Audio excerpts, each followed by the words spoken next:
ಅಣ್ಣಿಗೇರಿ, ಹಸಿರೇ ಉಸಿರು ಮನೆಗೊಂದು ಮರ ಬೆಳೆಸಿ, ಜೀವ ಸಂಕುಲ ಪರಿಸರ ಇದನ್ನು ಸಂರಕ್ಷಿಸಿ ಎಂದು ಕುಮಾರ ಸಿಕ್ಕೆ ದೇಸಾಯಿ ಹೇಳಿದರು.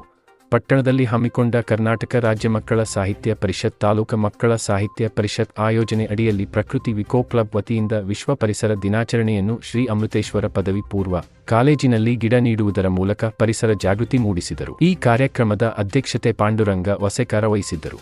ಜಿಲ್ಲಾ ಅಧ್ಯಕ್ಷರಾದ ಸಂಜೀವ ಧೂಮಕನಾಳ ಭಾಗವಹಿಸಿ ಮಾತನಾಡಿ, ಪ್ರತಿದಿನಗಳಲ್ಲಿ ಬಿಸ್ಲೇರಿ ನೀರು ಜೊತೆಯಲ್ಲಿ ಇಟ್ಟುಕೊಂಡ ಹಾಗೆ ಆಕ್ಸಿಜನ್ ಇಟ್ಟುಕೊಂಡು ಹೋಗಬೇಕಾಗುತ್ತದೆ. ಆದ್ದರಿಂದ ಮಕ್ಕಳ ಲಾಲನೆ ಪೋಷಣೆ ಯಾವ ರೀತಿ ಮಾಡುತ್ತೇವೆ ಅದೇ ರೀತಿ ಪರಿಸರ ಸಂರಕ್ಷಣೆ ಮಾಡುವುದು ಪ್ರತಿಯೊಬ್ಬರ ಕರ್ತವ್ಯ ಕೂಡ ಎಂದು ಹೇಳಿದರು. ಈ ಸಂದರ್ಭದಲ್ಲಿ ಪ್ರಸ್ತುತ ಸಾಲಿನ ವರ್ಷದ SSLCಯಲ್ಲಿ ಅತಿ ಹೆಚ್ಚು ಅಂಕ ಪಡೆದ ವಿದ್ಯಾರ್ಥಿಗಳಿಗೆ ಸನ್ಮಾನಿಸಿ ಗೌರವಿಸಲಾಯಿತು.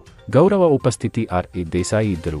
ಇದೇ ಸಂದರ್ಭದಲ್ಲಿ ರವಿರಾಜು ವರ್ಣೇಕರ್, ವಿಜಯ್ ಗಂಗಾ ಹರ್ತಿಮಠ, ವಿಠ್ಠಲ್ ಹಂದಿಗೋಳ್, MS ಪೂಜಾರ್, ಅಶೋಕ್ ಹಡಪದ್, ಬಸವರಾಜ್ ಯಮನೋರ್, ಬಾಳಪ್ಪ ನರಗುಂದ, ಪಂಕಜ ಪುರೋಹಿತ ಹಲವರು ಸೇರಿದಂತೆ ಉಪಸ್ಥಿತರಿದ್ದರು. ವರದಿ ರಫೀಕ್ ಕಲೆಗಾರ, JSK ಕನ್ನಡ ನ್ಯೂಸ್, ಅಣ್ಣಿಗೇರಿ.